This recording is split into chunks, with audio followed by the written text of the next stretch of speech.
Baitus salam, Tarbiyah, jihad, dakwah, islahul ummah.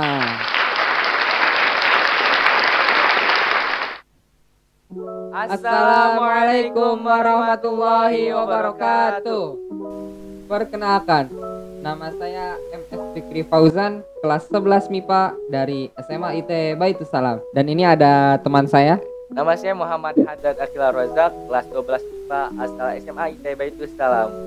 Oke, by the way, gimana nih kabarnya? Alhamdulillah baik dan terus harus lebih baik ya. Nah, iya. Walaupun kondisi sekitar pandemi ini ada kadang meningkat dan kadang menurun yang tidak sesuai dengan keinginan bahkan. Dan apalagi sekarang keluar varian baru, itu dia. Omikron. Omikron yang membuat kita lebih berhati-hati lagi. Iya. Maka dari itu kita harus meningkatkan prokes kita apa yang telah ditetapkan oleh pemerintah. Nah, iya sih. Antum sendiri gimana kabarnya? Kalau Ana sih alhamdulillah baik-baik aja lah ya. Cuman akhir-akhir ini kayak kecapean gitu lah ya. Mungkin banyak kegiatan gitu di sekolah. Jadi dia jangan dengan adanya kegiatan yang banyak jangan sampai terlena akan kesehatan. Nah, iya sih. Harus meningkatkan imun tubuh agar kita terhindar semuanya dari pandemi ini dan tidak terjangkit. Iya. Oke, jadi ngapain di sini? Bahkan dari antum sendiri. Yang undangan yang saya terima, kita akan di sini akan ngobrol tentang pemuda muslim yang harus berinovatif dan kreatif, apalagi sekarang di era digital. Nah, iya sih, betul itu. Ya di era kita kan hidup di era milenial gitu kan, era digital lah ya. Apa-apa tuh serba digital. Ya, jadi sekarang tuh sangat mudah kita untuk mencari informasi gitu dengan cara menggunakan setan gepeng. Nah, setan gepeng, apa tuh setan gepeng? Mungkin buat teman-teman semua yang belum mengetahui apa itu setan gepeng, sebenarnya sering kita jumpai bahkan dari kalangan anak-anak hingga kalangan lanjut usia. Setan gepeng tersendiri adalah ponsel. Sering kita temui ponsel di mana-mana kan. Nah, iya sih. Bahkan semua kalangan, hampir semua kalangan menggunakan benda tersebut. Dan tingkat dunia mencapai 6,4 miliar. Waduh, banyak banget sih itu mah. Penduduk bumi ini sangat banyak sekali dan penggunaan dalam hitungan persentase mencapai 79%. Waduh, banyak jadi banget mayoritas itu, menggunakan benda ini ya. Nah, iya sih. Dan pastinya dengan adanya daring ini tingkat penggunaan dan pencarian melalui internet pun meningkat mencapai 64,4 miliar. Waduh, banyak banget sih itu, Bro.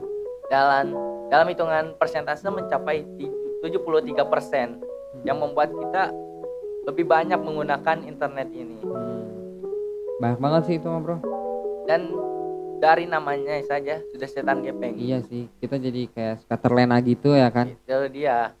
Mungkin karena nama setannya ini diambil karena pengaruh sisi negatifnya. Iya sih. Karena sisi negatifnya itulah kita sebagai pemuda muslim harus mengambil alih itu semua. Nah, jadi kita harus buang jauh-jauh sisi negatifnya dan kita sebagai pemuda muslim harus mengambil alih semua sisi positifnya. Iya sih bro.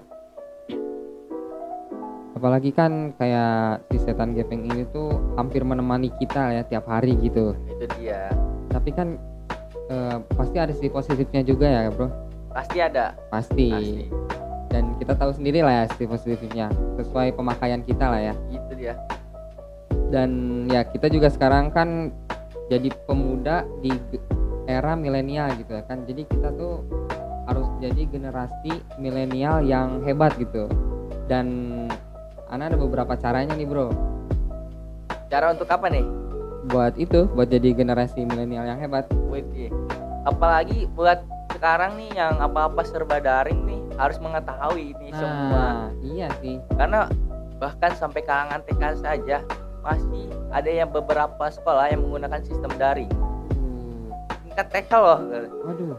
Yang dimana calistung tersendiri harus melakukan program tatap muka. Padahal kayak sayang banget lah ya bro. Padahal kan anak TK tuh kayak mereka tuh belajar sambil bermain lah ya. Iya itu dia. Tapi kok kalau dikasih daring tuh kayak kurang efektif aja gitu ya kan. Iya. Dan alhamdulillah orang tua saya, bunda saya sebagai guru TK berpendapat bahwasannya beliau tidak setuju akan sistem ini. Wah iya sih, pasti kurang setuju ya. Karena emang seharusnya anak TK ini dibimbing dengan tatap muka. Karena anak-anak tersebut jikalau tidak dibimbing dengan tatap muka, tidak bertemu dengan langsung, maka akan beda lagi metode pembelajaran. Iya sih, betul juga itu. Juga tadi kan Ana ada cara tuh gimana jadi generasi milenial yang hebat. Ya. Yang pertama tuh ya kita harus punya visi masa depan yang realistis. Tentunya biar kita nggak terombang-ambing zaman kan, harus punya pendirian gitu. Iya, jangan condong ke kiri, condong ke kanan. Itu Kita harus dia, tetap bro.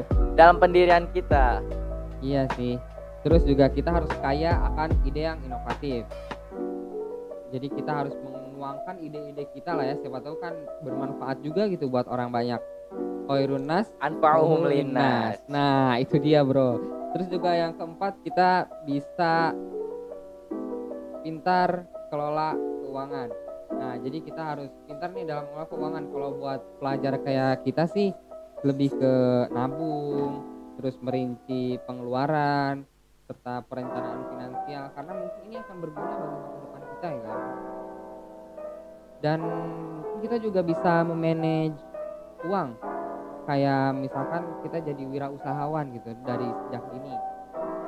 Nah, jadi kita mungkin bisa buka all shop, apalagi kan sekarang kan kayak gampang banget gitulah ya, apa-apa Iya. serba sama si setan gepeng ini. Iya, sama setan gepeng ini. Apalagi kan yang metode daring ini, yang apa-apa menggunakan kuota, Nah, yang dimana kita tidak bisa terus mengandalkan bantuan dana ini dari pemerintah. iya bro. Jadi butuh kesadaran dari diri sendiri untuk mendapatkan itu semua. Nah, pastinya. Karena kan jikalau kita meminta kepada orang tua kan, bahkan tingkat PHK pada saat pandemi ini terus meningkat. Nah, aduh, sayang banget sih itu.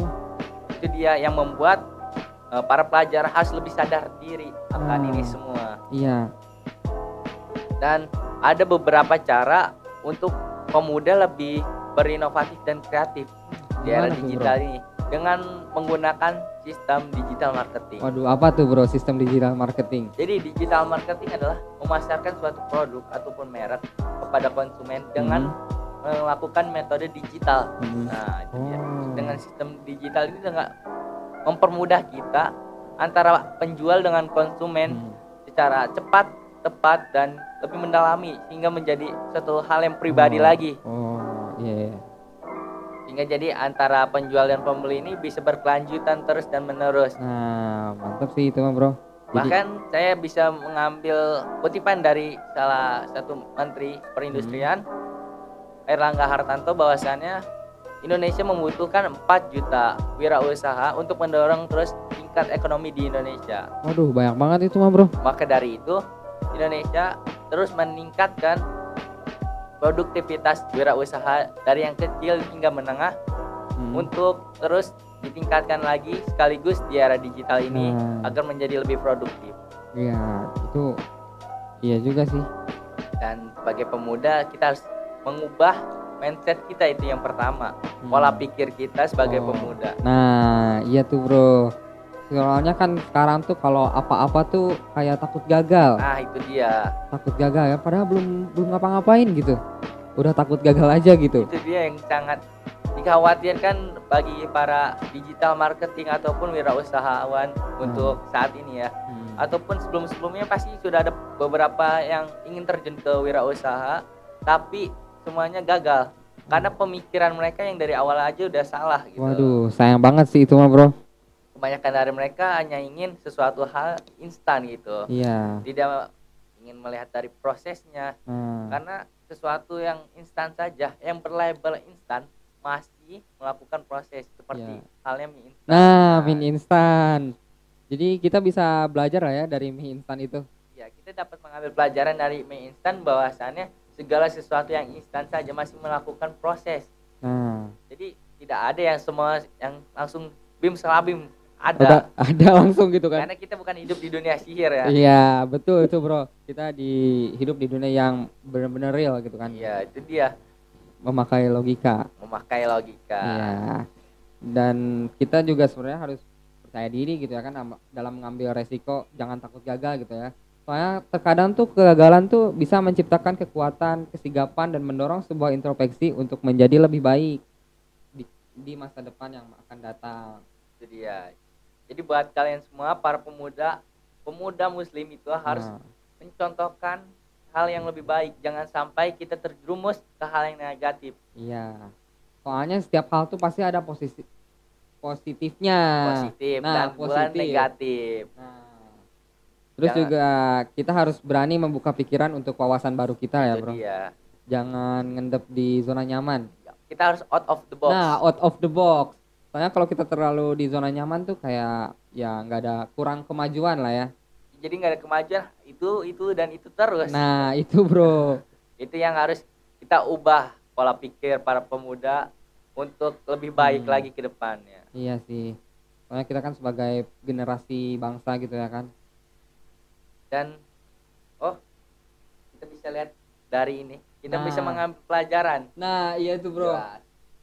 Ini tuh mungkin terobosan baru lah ya buat mengurangi penggunaan plastik. Nah, itu dia. Mungkin kalau kita lihat flashback ke beberapa tahun yang lalu, bahkan jauh dari perkembangan gelas yang seperti saat ini, penggunaannya mungkin masih menggunakan kendi. Nah, yang dimana pembuatannya ini menggunakan tanah liat, yang dimana kalau sekali jatuh bisa hancur. Nah, kalau hancur kan kayak bingung gitu ya bro, mau kayak apa. Kalau buat kan lama gitu, memerlukan waktu yang lebih lama. Iya, kayak dijemur dulu kan, dibentuk lagi, dijemur, habis itu dibersihin lagi. Ya, makanya itu pemuda muslim harus berinovatif. Mungkin salah satu produk ini bisa menjadikan kita untuk menambahkan giroh kita semangat untuk terus berkreasi dan berkreatif. Pastinya bro. Jadi dengan ada gelas ini mempermudah kita untuk lebih hemat mungkin ya, karena sudah banyak PT-PT ataupun perusahaan yang telah memproduksi ini dan harganya pun terjangkau. Nah, pastinya itu soal harga tuh kayaknya paling dicari-cari lah ya. Iya, apalagi diskonan kan. Nah, diskonan apalagi tuh. Mungkin untuk kalian semua, jadi kita harus mengambil pelajaran dari segala sesuatu, ambil yang positifnya, buang yang negatifnya. Nah, pastinya itu bro. Karena tujuan kita dari sebagai pemuda muslim untuk terus maju dan lebih maju lagi, lebih unggul dari yang lainnya. Oke, buat kalian yang mau ngobrol lebih lanjut sama kita, bisa langsung DM kita. Bisa lah ya, di Instagram nih di bawah. Ada di bawah sini. Dan buat kalian semua yang telah menonton video ini, silahkan subscribe channel YouTube ini, Baitul Salam. Jangan lupa memencet tombol loncengnya agar berlangganan lebih lanjut. Iya sih bro. Dan jangan lupa pula untuk follow Instagram Smith Baitul Salam, karena banyak sekali kegiatan-kegiatan Baitul Salam yang dapat kita ketahui di sana. Nah, pastinya ya bro. Sekian dari kita. Baitul Salam, tarbiyah, jihad, dakwah, islahul ummah. Wassalamualaikum warahmatullahi wabarakatuh.